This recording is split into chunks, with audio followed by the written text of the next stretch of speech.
رجعنا لكم مرة تانية مشاهدي نهارك سعيد. وكيفية التوازن وتحقيق النجاح، الفترة يمكن اللي احنا فيها دي بتسبب لناس كتير جدا أو سببت لكل المصريين الحقيقة بعض من الإحباط، على عدم الأمان، على الخوف من مستقبل، على عدم الإنجاز.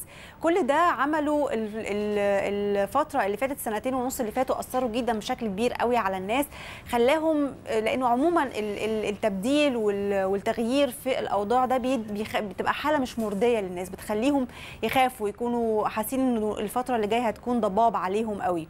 لكن ازاي ممكن نخرج من الموضوع ده ونقدر ان احنا نحقق التوازن ده؟ نعمل خطط نقدر نمشي عليها، نعمل خطط نقدر نحافظ عليها وننجح فيها، حتى ولو مش بشكل كبير قوي ولكن بشكل مش بطال. ده ممكن نعمله جدا، طبعا نقدر نعمله. واحنا النهارده في نهارك سعيد اصرينا يكون معانا دكتور محمد، علشان هو هيقول لنا ازاي ممكن، او ناخد منه تبس ازاي ممكن نحافظ على التوازن بتاعنا، ازاي ممكن نقدر نخرج من اليأس، ممكن نخرج من الخوف، ممكن نخرج. ناس كتير جدا عندها على فكره مشاعر متخبطه جدا، يعني مش كل الناس عندها يأس، مش كل الناس عندها خوف، لكن كلنا عندنا حاجات من دي متلخبطه على بعضها. خلينا النهارده يعني ارحب بضيفي اللي موجود معايا في الاستوديو ونعرف منه تفاصيل الموضوع وازاي ممكن نعمل خطط لنفسنا. يكون معانا دكتور محمد حسين، خبير التنميه البشريه والاداريه. صباح الخير يا دكتور محمد. صباح الفل. يمكن انا حاولت بشكل عام كده اشرح الحاله المزاجيه للناس في الفتره اللي احنا بنعيشها دي، بس انا برضه هسيب لك انت البدايه والمقدمه من عندك، تحكي لنا وتشرح لنا الناس او توصف لهم ازاي ممكن ان هم يخرجوا من ده، وتشرح لنا الحاله العامه المزاجيه للناس. الحاله العامه المزاجيه فيها كذا شريحه. في ناس اللي بس كلهم بيجمعوا على فكره ان هم اوف مود. الناس كلها بتصحى الصبح كده مش في المود الطبيعي بتاع اللي صاحي المفروض يشتغل مش عايز يشتغل، واللي صاحي المفروض يقابل ناس ما عندوش القابليه انه يقابل ناس ولا يتكلم معاهم. الطاقه النفسيه عند المصريين شويه دلوقتي فيها شويه مشاكل نتيجه احداث كتيره جدا واسباب كتيره جدا هم مش متعودين عليها، مرت عليهم اخر 3 سنين. بس جوه الناس دي كلها الناس الاوف مود دي في ناس عندها حاله من الهلع، والهلع ده هو حاجه من تمادي الخوف كتير جدا. واحد خايف من حاجه وخايف من حاجه ويفضل الخوف يزيد لغايه ما يوصل بيه الهلع. في ناس تانية عندها قلق، مش هلع بقى، مش افراط في الخوف، دي قلقانه من بكره، ويا ترى بكره هيبقى شكله عامل ازاي، ويا ترى بكره هيبقى عامل ايه. وكل الناس مستنيه ان البلد لما تتصلح هو شغله هيتصلح، البلد لما تتصلح هو مزاجه هيبقى احسن، لما الدنيا. كل هذا الكلام في انتظار، احنا بنسميه كده في انتظار التغيير. الحقيقه ان التغيير امر ما بننتظروش يحصل، التغيير امر احنا بنعمله. فمهم قوي عشان يحصل التغيير في البلد او في المجتمع او في الدنيا اللي احنا فيها، كل واحد فينا يغير طريقه تفكيره في حياته هو الشخصيه. انا حياتي انا الشخصيه، انا لازم ابدا بنفسي، انا لازم امسك ورقه وقلم واكتب اهدافي انا كمحمد حسين اللي ملهاش علاقه بالبلد، اللي ملهاش علاقه بالمجتمع، وافصل نفسي عن المجتمع. في ناس النهارده ممكن تقول لك، انا اسفه اللي بطلع بس انا عايزه اقف عند الحته دي، لانه في ناس ممكن تقول لك ازاي افصل نفسي عن البلد؟ اذا كان شغلي متعلق بالبلد، اذا كان نزولي في الشارع فهو متعلق بالبلد، اذا كان انا خايف انزل لان مفيش امن ولا امان، انا خايف انزل لانه الناس النهارده بقت لما بتنزل حاسه ان هي ممكن يحصل لها اكتر من مشكله، لانه في بس مجرد انك تعبر عن رايك ده ممكن يعمل لك مشكله. فممكن تقولي ازاي ممكن الناس تقدر تعمل ده؟ هي بس نمره واحد الاول الناس تغير طريقه التفكير، لانه خلي بال حضرتك عمر الامن ما كان في اي حته في الدنيا 100%. بس انا تركيزي على ان الامن فيه مشكله بيخليني اتابع مشاكل الامن واحكيها للناس، فالناس تبدا تحكيها لي بعد شويه، فابقى عايش طول اليوم قلقان ومتوتر واخش في حاله الهلع او حاله القلق، وده مش حقيقي. كام مره الواحد بيبقى قلقان وبينزل ويرجع ما يحصلش حاجه؟ يعني لما عملنا في الاكاديميه البريطانيه للتنميه البشريه احصائيه عن مساله القلق دي، لقينا ان 89% من الحاجات اللي بتقلق الناس ما بتحصلش. 89% يعني حوالي 90% من اللي بيقلقني ما بيحصلش. انا خايف انزل يحصل لي كذا وخايف انزل يحصل لي كذا، بنزل وبرجع ما بيحصلش. فكل دي معوقات ذهنيه بتخليني منتظر ان البلد تتصلح. والحقيقه خليني اقول لك يعني خبر، البلد اذا هتتصلح بالشكل اللي الناس عايزاه مش هيبقى النهارده ولا بكره ولا بعده، احنا قدامنا شويه كتير نشتغل ونجتهد، وشغلنا ده هو اللي هيغيرها. فلو احنا مش مندمجين مع الوضع يبقى احنا لازم نغير هذا الوضع. عشان نغيره لازم نغير الاول نفسنا. انا لازم اعرف ان انا مسؤول عن حياتي، انا ماسك الدركسيون بتاع حياتي، انا مش مفعول به، انا فاعل. في قانون لطيف قوي اسمه قانون ال90-10. قانون 90-10 ده عمله كاتب مشهور قوي اسمه ستيفن كوفي، هو توفى من حوالي سنه. بيقول ان 90% من اللي بيحصل للانسان نتيجه تصرفاته هو وافعاله هو، و10% بس من البيئه الخارجيه. وليه قصه لطيفه كده مشهوره قوي حصلت معه هو شخصيا، وده اللي خلته يفكر في المساله دي. هو كان صاحي في يوم من الايام رايح شغله وعنده اجتماع مهم جدا وصفقه عمره، وبيفطر هو ومراته وبنته الصغيره. بنته وهي بتلعب الصبح مش واخده بالها دلقت الشاي عليه، هو انفعل وزعق للبنت بشكل جامد جدا، وزعق للام ازاي مش واخده بالك من البنت وهي بتفطر، وطلع يغير هدومه. على ما طلع ونزل كانت البنت نتيجه ان هو زعق لها بدات تعيط، ففاتها الباص بتاع المدرسه. فلما نزل الام قالت له اتفضل وصل بقى البنت المدرسه لانها فاتها الباص بسبب الخناقه بتاعتك. كان متضايق جدا، خد البنت قاعده كده في العربيه وهو متضايق وعمال يزعق للبنت طول الوقت، وانت ما خدتيش بالك وانا مستعجل. وهو بيزعق للبنت ما خدش باله ان سرعه العربيه زايده، فوقفوا البوليس وسحب رخصته. فضل يتناقش مع الراجل ومعلش وانا متاخر، مفيش معلش انت عملت حاجه هتاخد عقابها. على ما جه وصل البنت كمان المدرسه كان اللي حصل ان البنت كمان وصلت متاخر، فالبنت هتاخد عقاب ولازم كابوها يملى ابلكيشن ان انا ابوها وسبب في تاخيرها ومش عارف. لما رجع مكتبه كان نتيجه كل تضييع الوقت الصغير ده الاجتماع المهم جدا ده ضاع عليه وخسر صفقه عمره. لما رجع البيت متضايق جدا، يعني مضغوط طول اليوم، اجتماع مهم راح عليه، اتخانق مع مراته خناقه كبيره جدا. قاعد في نهايه اليوم يفكر هو ايه اللي حصل؟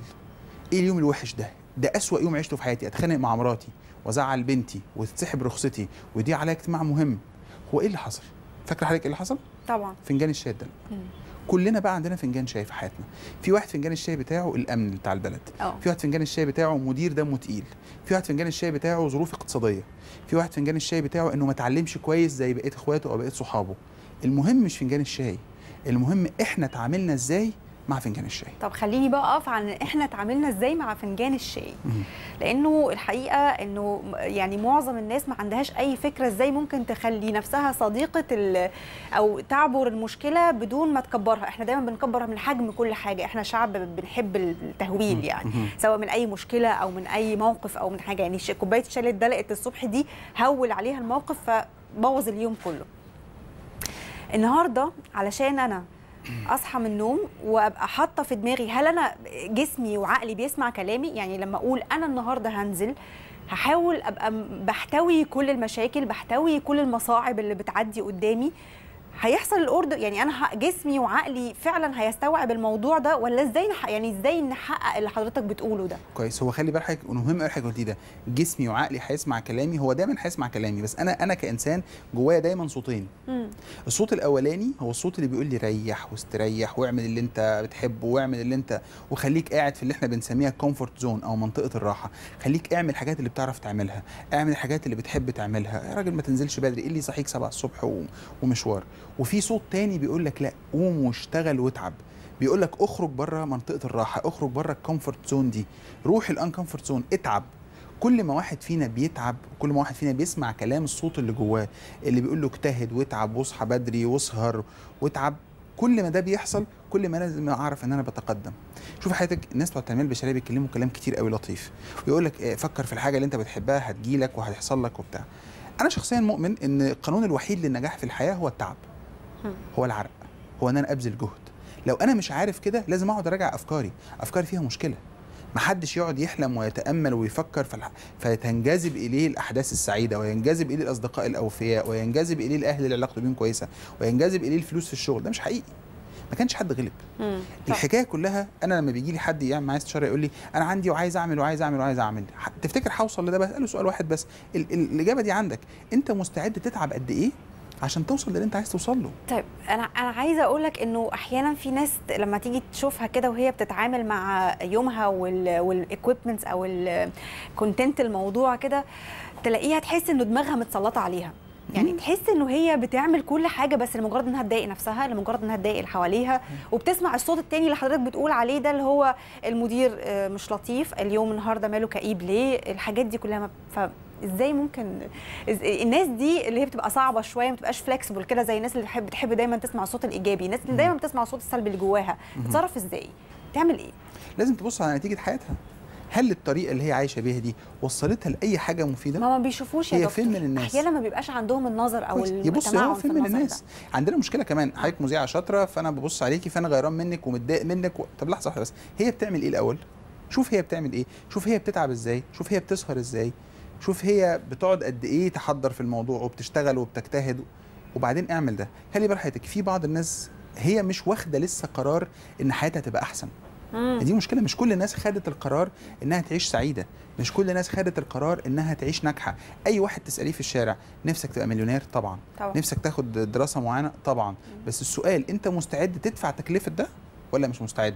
الناس كلها نفسها تحصل على النتيجه. صحيح. مش هنقدر نخلي الناس كلها كويسه، لان مش كل الناس خدت القرار ده. في ناس خدت القرار ده وتعبت وبتسهر وبتشتغل وخلاص بقت احسن لانها خدت القرار ونفذته، وفي ناس لا، لسه منتظره ان ده يحصل، لسه منتظره ان يجي له واسطه فيتعين في مكان كويس. لسه كنت قاعد بتكلم مع حد من كام يوم كده في استشاره، هو لسه بيبدا حياته، بيقول لي انا مش عارف اعمل ايه، يعني انا اشتغل بحاجه خاصه، افتح مشروع ليا، انا اقدر افتح مشروع ولا اشتغل موظف ولا. قلت له شوف، القانون الوحيد في الحياه زي ما قلت لحضرتك من شويه هو التعب. شوف انت مستعد تتعب في ايه؟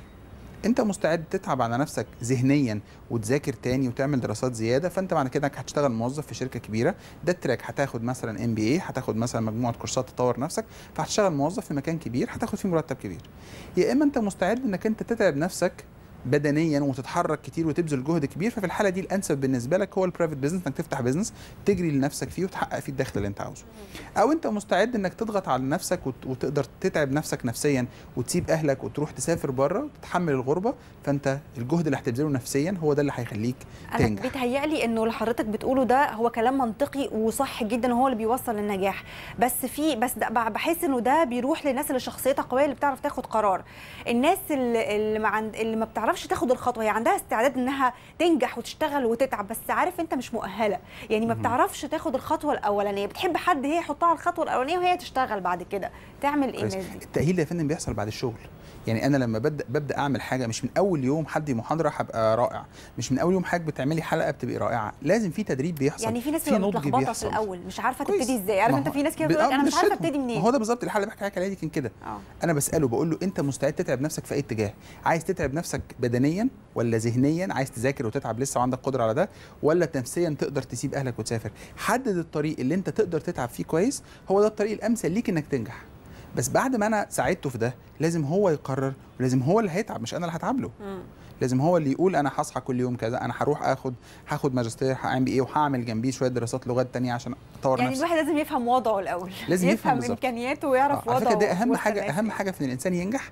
زي ما اكون انا مثلا ماشي في الشارع تايه واطلب واحد صاحبي اقول له لو سمحت عايز اروح ماسبيرو، لازم يسالني اول سؤال يقول لي ايه؟ انت فين؟ صح. عشان يبدا يوصف لي. مظبوط. فلو كل واحد فينا عارف هو فين يقدر يتحرك للنجاح كويس. طيب خليني اقول لك انه بما انه حضرتك اديتنا شويه تبس انه ازاي ممكن افهم نفسي، ازاي ممكن ابتدي، الخطوات كلها، بما انه احنا دلوقتي بنعيش في عصر كله متاعب ومشاغل واخبار طول النهار يمكن تكون سيئه يعني للاسف، يعني هل تعتقد انه التركيز طول الوقت على الاخبار والكلام طول الوقت في السياسه بيحبط من عزيمه الانسان، وخصوصا ان الاخبار كلها ما هياش يعني مطمئنه قوي، ما هياش مفرحه وايجابيه جدا؟ هل ده بيحبط من الناس ممكن تخرج من الموضوع ده ازاي؟ وحضرتك طبعا عارف احنا طول النهار عايشين في الموضوع ده، من اول ما بنصحى من النوم لحد حتى الناس وهي بتتكلم مع بعض بتتكلم في الموضوع ده، تفتح التلفزيون نلاقيهم بيتكلموا في الموضوع ده، تحليل سياسي، اخبار. كويس. نعمل ايه؟ خلي بال حضرتك انه الاحباط هي مشاعر سلبيه بتعوق الانسان انه ينجح، مش كده؟ اي حد فاهم الكلام ده؟ طبعا. طب انا لما بتفرج على اخبار كلها مشاعر سلبيه بحطها جوايا، منتظر ابقى محبط ولا منتظر ابقى متفائل؟ لا انا منتظره ان الانسان يكون محبط بالظبط. انا بعمل كده في نفسي. هي المشكله ان كل واحد مش فاهم هو بيعمل ايه، هو عمال يدور في القنوات كانه بيعمل كده، فين القناه اللي هتديني احباط اكتر؟ دي جايبه صور ولا دي جايبه اخبار؟ خلينا في الصور برضو بتعمل، وبعدين في الفاصل يخش على اليوتيوب يتفرج على فيديوهات. احنا بنعمل كده في نفسنا. انا مش محلل سياسي، خلي بال حضرتك احنا عندنا دايما دايرتين بنتحرك فيهم. الدايره الصغيره اللي بنسميها دايره التاثير، المحيط اللي انا اقدر كمحمد اني ااثر فيه واغير فيه، هو ده اللي انا لازم اشغل بالي بيه. هو ده فكره ان كلكم راع وكل راع مسؤول عن رعيته. انا نطاق تاثيري فين؟ نطاق تاثيري والله هو نفسي، او هو نفسي واسرتي، او هو نفسي واسرتي ولو انا بشتغل في مكان مثلا انا مدير اداره فانا اقدر اثر واغير جوه نطاق الاداره دي. في نطاق تاني اوسع منه اسمه نطاق الاهتمام في كل القضايا اللي بتهمني، وضع البلد والقضايا الفلسطينيه واحوال الناس واحوال الغلابه وكل الكلام ده في منطقه الاهتمام. لو كل واحد فينا شغل نفسه بمنطقه الاهتمام هيضيع وقته وطاقته وجهده على الفاضي ومش هيحقق حاجه، هيشتت نفسه، واللي هيحصل ان حياته هو الشخصيه هتبقى بايظه، فنطاق تاثيره هيقل. العكس بقى هو الصحيح، لو انا اهتميت باللي اقدر اثر فيه واغير فيه واشتغلت على نفسي كويس في ده وحققت فيه نتائج، كل شويه الناس اللي بتحتك بيا هتقتنع بيا اكتر، هيحسوا ان انا نجحت قوي في القسم اللي انا ماسكه، فهترقى ابقى مدير اداره، فالسيستم اللي انا طبقته في القسم هطبقه في الاداره، فبقى اتسعت نطاق بقيت اهو بكبر. هل انت شايف ان ممكن واحد يبص سريعا، انا عارفه ان الوقت فقره خلص، بس هل انت شايف ان ممكن حد يستفيد من تجربه غيره، ولا كل واحد له تكوينه وطريقته في النجاح ما ينفعش يقلد غيره؟ تستفيد من تجربه غيرك لكن ما تاخدهاش كوبي زي ما هي، لان قدراته ومهاراته غير قدراتك ومهاراتك. فاكس صغير جدا للناس، كلمتين او حاجه يعني تقول لهم ازاي ممكن يتغلبوا على الفتره الصعبه اللي احنا بنعيشها طيب دلوقتي. انا بطلب من كل واحد بيسمعنا انه يتاكد دايما انه عايش صح، يتاكد دايما انه بيعمل كل حاجه في حياته صح، ويفضل دايما فاكر ان في طريق احسن يعمل بيه كل حاجه في حياته. ارجوك اوعى تبطل تدور عليه. شكرا دكتور محمد، بجد ميرسي على وجودك معنا النهارده، نورتنا، وشكرا على قبولك استضافتنا. مشاهدينا كان معنا دكتور محمد حسين، وهو خبير التنميه والبشريه الاداريه. اتمنى تكون التبس اللي قالها النهارده